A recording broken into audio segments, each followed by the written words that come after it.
ریاست فیصلہ کرے کہ قومی مفاد زیادہ اہم ہے یا نون لیگ کا مفاد۔ ریاست کا ہر فیصلہ نون لیگ کے مفاد کو ترجیح دے رہا ہے۔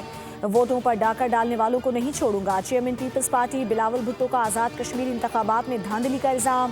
مظفر آباد میں جلسے سے خطاب میں کہا کہ پیچھے ہٹیں گے، نہ کسی کے سامنے جھکیں گے۔ ہم اپنی 100% نشستیں واپس لے کر رہیں گے۔ ووٹ کی گنتی جو بھی ہو، عوام کی خواہش کے مطابق تیر جیت چکا ہے۔ ہمارا کام ووٹ کا تحفظ کرنا ہے۔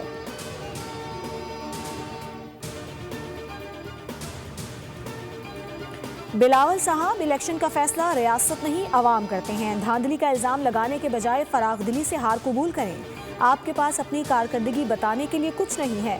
وزیر اعلیٰ پنجاب مریم نواز کا بلاول بھٹو کو جواب، کہا صوبہ سندھ محرومیوں کا شکار ہے، وہاں سڑکوں کی حالت انتہائی مخدوش ہے۔ کراچی میں امن و امان کی صورتحال ابتر ہے۔ ایک بار یہ نہ کہہ سکے کہ آزاد کشمیر کو سندھ جیسا بنائیں گے۔ جن کی اپنی سڑکیں ٹوٹی ہیں وہ آزاد کشمیر کی سڑکیں کیسے بہتر کریں گے؟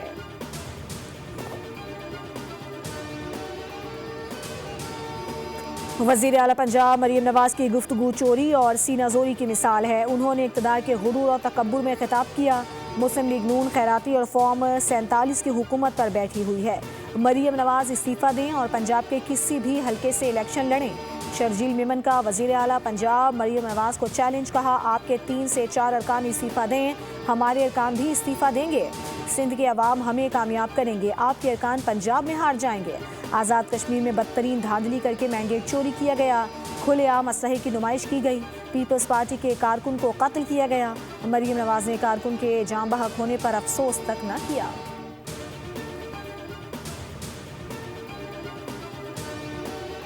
اور آزاد کشمیر قانون ساز اسمبلی کے انتخابات کے پہلے مرحلے میں نون لیگ نے میدان مار لیا۔ 13 حلقوں کے غیر حتمی غیر سرکاری نتائج آ گئے۔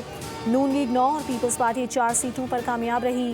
حلقہ LA1 Mirpur, LA4 Mirpur, LA7 Bhimber, حلقہ LA9، LA11، 12 اور 13 کوٹلی میں نون لیگ نے میدان مارا۔ حلقہ LA2 Mirpur, LA3 Mirpur, LA8 Kotli سے پیپلز پارٹی کامیاب ہوئی۔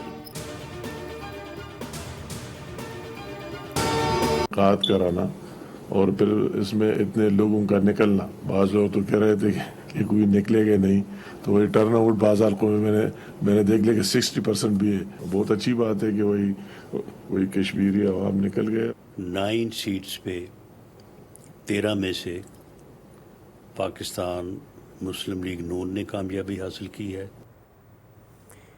الیکشن فری اینڈ فیئر ہوئے۔ پولیس اور انتظامیہ نے پولنگ کو پرامن بنانے کے لیے بھرپور محنت کی۔ کامیاب ہونے والے تمام امیدواروں کو مبارکباد دیتے ہیں۔ وزیر اعظم کے مشیر رانا ثناء اللہ کی نیوز کانفرنس، کہا نکیال میں ناخوشگوار واقعہ پیش آیا جس میں ایک شخص جاں بحق ہوا۔ ایک خاندان میں اختلافات کے باعث فائرنگ کا واقعہ پیش آیا۔ قتل کے واقعے میں 6 افراد کو گرفتار کیا گیا ہے۔ وفاقی وزیر امیر مقام نے کہا کہ انتخابات کا پرامن انعقاد ریاست اور عوام کی کامیابی ہے۔ عوام نے انتخابات کے پہلے مرحلے میں بھرپور حصہ لیا۔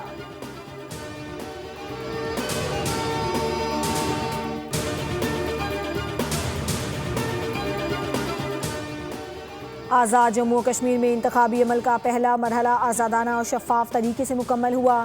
تمام سیاسی جماعتوں نے انتخابات میں بھرپور حصہ لیا۔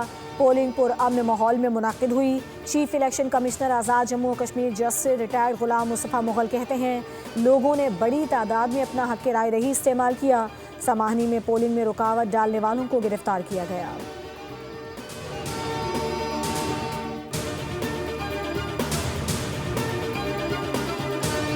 آزاد کشمیر الیکشن پر وزیر اعلیٰ پنجاب مریم نواز کا ٹویٹ، شیر کی دھاڑ آتش بازی کے ساتھ لی گئی قیادت کی تصاویر بھی دکھائی گئیں۔ پنجاب کی سینئر وزیر مریم اورنگزیب کا کہنا ہے کہ میرپور نے شیر پر مہر لگا کر اعلان کر دیا کہ آزاد جموں و کشمیر کی ترقی صرف نون لیگ سے جڑی ہے۔ دھاندلی کا شور مچانے والے خود دھاندلی کی کوشش کرتے پکڑے گئے اور اب الٹا انتخابات چوری ہونے کا واویلا کر رہے ہیں۔ مریم نواز نے پنجاب میں سڑکوں کا جال بچھایا۔ اگر مخالفین نے انتخابات جیتنے ہیں تو انہیں نواز شریف اور مریم نواز جیسی قیادت سامنے لانا ہوگی۔ مسلم لیگ نون عوامی خدمت اور ترقی کی سیاست پر یقین رکھتی ہے اور عوام کے ووٹ کی طاقت سے ترقی کا سفر مزید آگے بڑھایا جائے گا۔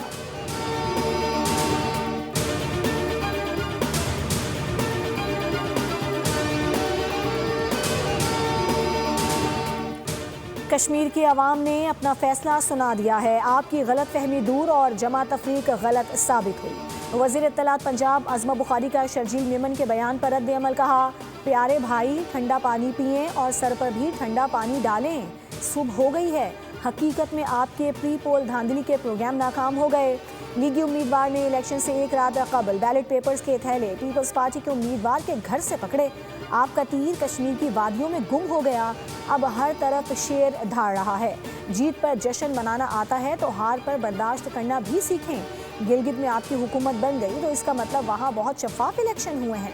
آزاد کشمیر میں آپ ہار گئے تو وہاں دھاندلی ہوئی ہے۔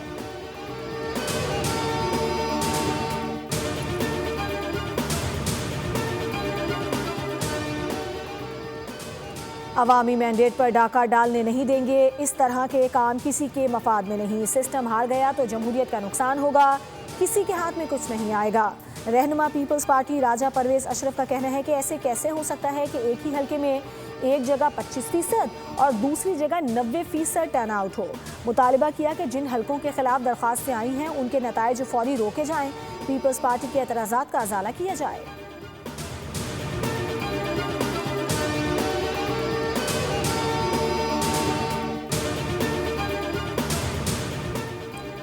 آئل ریفائنریز کی اپ گریڈیشن وقت کی اہم ضرورت ہے، یہ پاکستان کے توانائی تحفظ کے جامع نظام کا ایک اہم ستون ہے۔ وزیر اعظم نے پاکستان آئل ریفائننگ پالیسی 2023 میں مجوزہ ترامیم کی منظوری دے دی۔ کابینہ کمیٹی برائے توانائی کے اجلاس سے خطاب میں وزیر اعظم نے ہدایت دی کہ ملک میں پیٹرولیم مصنوعات کے اسٹریٹجک ریزروز بڑھائے جائیں۔ کہا جدید تقاضوں سے ہم آہنگ ریفائنریز ملک کی توانائی کی ضروریات کو بہتر انداز میں پورا کریں گی، درآمدی ایندھن پر انحصار کم کرنے اور ماحول دوست ایندھن کی فراہمی میں بھی معاون ثابت ہوں گی۔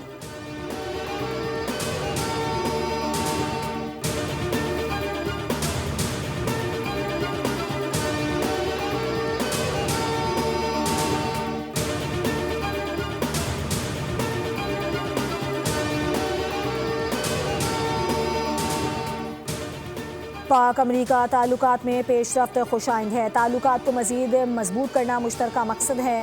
نائب وزیر اعظم اسحاق ڈار کا امریکی کانگریس کے ارکان سے خطاب، کہا اعلیٰ سطح روابط پاکستان اور امریکہ تعلقات کی نمایاں خصوصیات ہیں۔ مارکو روبیو کے ساتھ ملاقاتوں میں دو طرفہ تعلقات اور علاقائی صورتحال پر تبادلہ خیال کیا گیا۔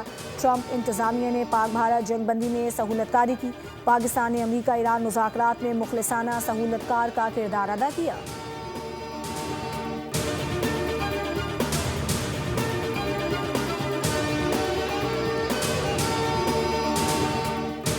ایران کو خریدا نہیں جا سکتا، اسے شکست دینا پڑتی ہے اور ہم اسے بری طرح شکست دے رہے ہیں۔ امریکی صدر ڈونلڈ ٹرمپ نے ایک بار پھر دعویٰ کیا ہے کہ امریکہ نے ایران کی بحریہ، فضائیہ، عسکری قیادت اور فضائی دفاعی نظام کو تباہ کر دیا ہے۔ اب ایران ہمارے ساتھ معاہدے کی بات کر رہا ہے، اگر ہم سخت کارروائی نہ کرتے تو مذاکرات کی نوبت ہی نہ آتی۔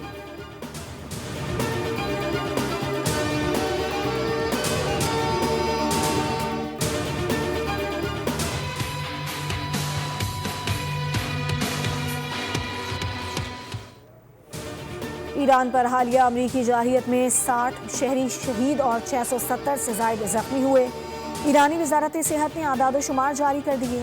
ایرانی پارلیمنٹ کی قومی سلامتی اور خارجہ پالیسی کمیشن کے سربراہ ابراہیم عزیزی نے امریکہ اور اسرائیل کو سخت پیغام دیتے ہوئے کہا کہ ایران کے خلاف ہر حملے کی قیمت چکانا پڑتی ہے۔ غلط اندازے لگانے والوں کی فہرست میں مسلسل اضافہ ہو رہا ہے۔ یوکرین بھی جلد ایران کے رد عمل سے آگاہ ہو جائے گا۔